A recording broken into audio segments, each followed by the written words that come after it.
আসসালামু আলাইকুম। আশা করছি সবাই ভালো আছেন।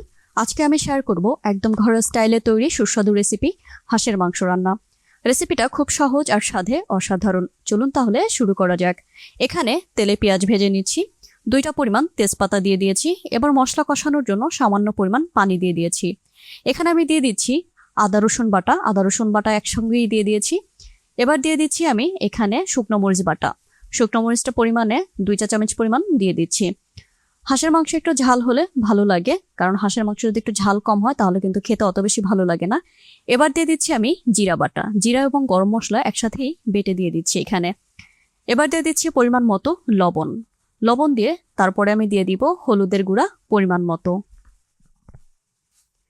এবার খুব ভালোভাবে মশলা কষিয়ে নিচ্ছি। দেখাই যাচ্ছে আমি মশলাটা কিভাবে করে কষিয়ে নিয়েছি। মশলা কষানো হয়ে গেলে এখানে আমি হাঁসের মাংস অ্যাড করে দিচ্ছি। হাঁসের মাংস দিয়ে তারপরে আরো কিছুক্ষণ ভালোভাবে কষিয়ে নিচ্ছি। মাংসটা খুব ভালোভাবে কষিয়ে নিতে হবে, যেন হাঁসের মাংসের যে একটা ব্যাড স্মেল আছে ওইটা যেন না থাকে, সেদিকটা খেয়াল রাখতে হবে। খুব ভালোভাবে আমি মাংস কষিয়ে নিয়েছি।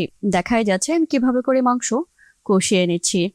মাংস যখন খুব ভালোভাবে কষানো হয়ে যাবে তারপরে আমি এখানে আলু অ্যাড করে দিচ্ছি।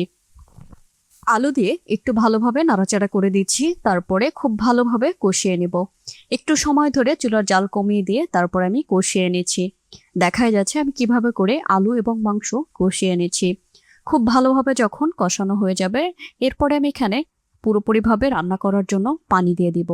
আর পানিটা অবশ্যই আমি এখানে গরম পানি ব্যবহার করেছি, কারণ তরকারিতে গরম পানি ব্যবহার করলে তরকারির স্বাদ ঠিক থাকে। এর জন্য আমি সবসময়ই তরকারিতে গরম পানি ব্যবহার করি। এই যে ইতিমধ্যে ফুটে এসেছে। রান্না শেষে নামানোর কিছুক্ষণ আগে অবশ্যই এখানে আমি গরম মশলা গুঁড়ো ব্যবহার করেছি।